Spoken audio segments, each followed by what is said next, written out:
काही surprises plant केलेले आहेत का देशमुखांनी हेही मला माहित नाहीये, कारण तो बाहेरगावी आहे आणि मी इकडे आले. सो आता आमची भेट डायरेक्ट जून महिन्यात होईल आणि मग आमचा खरा संसार सुरू होईल. लग्न झाल्या झाल्या हातात काम आहे ही गोष्ट सुद्धा खूप भारी फिलिंग देते.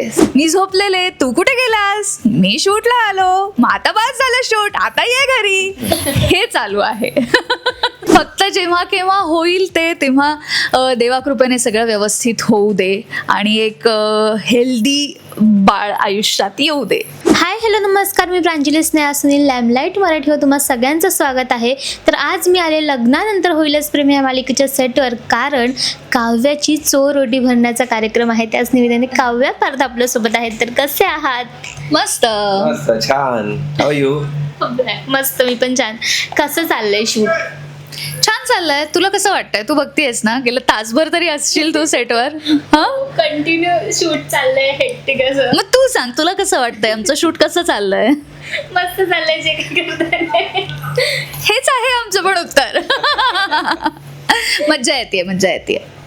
तुला ह्या गेटअप मध्ये किंवा तुझ्या तर चोरोटी वगैरे भरण्यात तुला किती छान वाटतं किंवा काय भावना आहेत तुझ्या? खूप छान वाटतंय मला.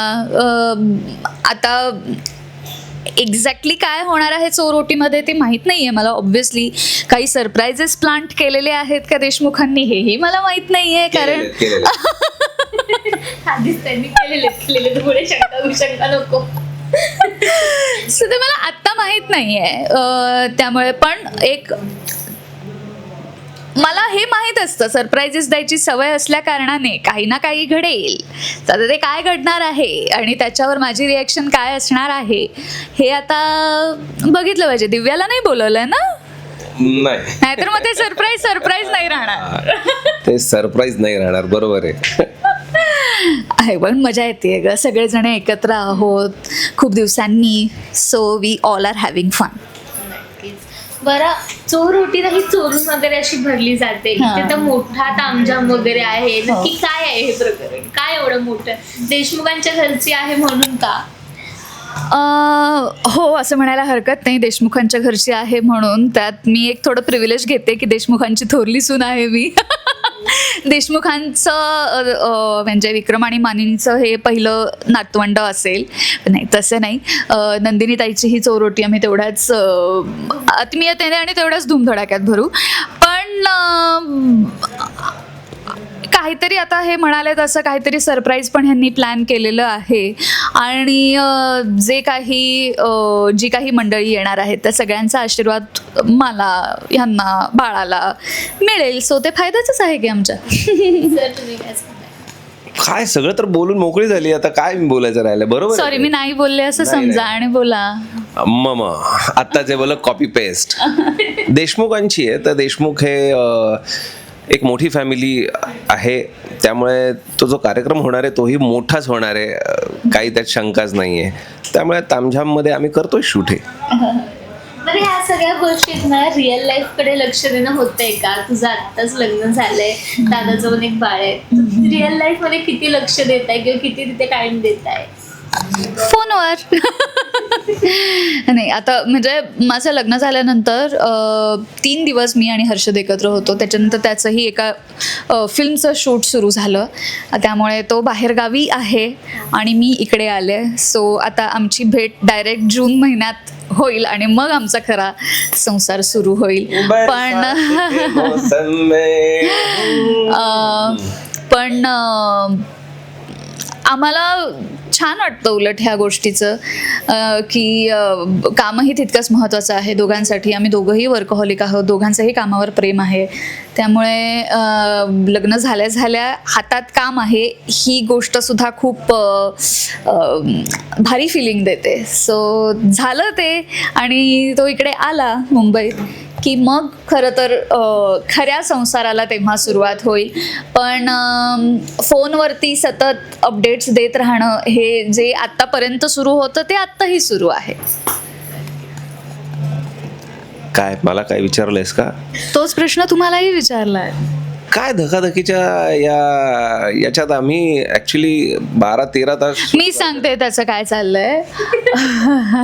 रुपाली आणि रावी नाशिकला होत्या गेले काही दिवस आणि त्या काल आल्या आहेत आणि डॅडा घरी होता पण आता तो शूटला गेलाय. सो त्याची तिला आता सवय नाही, त्यामुळे तिने फोन केला तो सेटवर आल्यावर, मी झोपलेले, तू कुठे गेलास, मी शूटला आलो, मग आता बस झालं शूट, आता ये घरी. हे चालू आहे.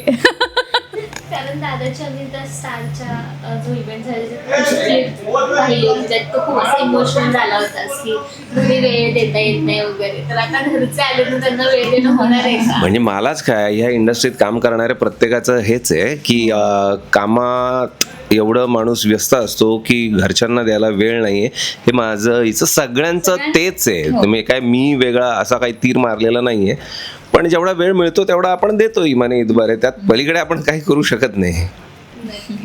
बरं, जेव्हा बहीण प्रेग्नेंट होती किंवा तिचे दिवस जसे चालू होते तेव्हा तिने तुला किती त्रास दिला ह्या सगळ्या गोष्टींसाठी? त्रास का द्यायचा? त्रास किंवा असते ना एखाद्या हाऊस असते एखाद्या बाईची किंवा की माझ्या नवऱ्याने असं असं करावं, सो तू काही स्पेशल तिच्यासाठी केलंयस का? केलंय पण ते मी आता सांगू नाही शकत कारण ते पर्सनल होतं. हा, बरं ताई, तू काय सांगशील की तुझी काय हाऊस असेल? मी काय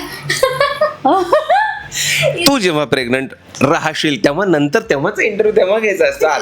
हा, मी काय अशी फार प्लॅन करणारी व्यक्ती नाही. आणि त्यात आता यू बिंग अ वुमन तुला हे कळूच शकतं की आत्ता विचार करून काही उपयोग होत नाही. जेव्हा खरी प्रेग्नन्सी धडकते आयुष्यात आणि तेव्हा जो एक्सपिरियन्स येतो तेव्हा तिथे आपण काय रिॲक्ट होणार आहोत, आपल्याला कसले डोहाळे लागणार आहेत का बाबा, आपल्यामुळे आपल्या आजूबाजूच्यांना किती त्रास होणार आहे, आपल्या घरच्यांना किती त्रास होणार आहे, किंवा ते आपली कशी आणि किती कशी काय काळजी घेणार आहेत, मी काय काय करणार आहे, हे काहीही ठरवता येत नाही. हे सगळ्या इम्प्रॉम्प्टू घडणाऱ्या गोष्टी आहेत.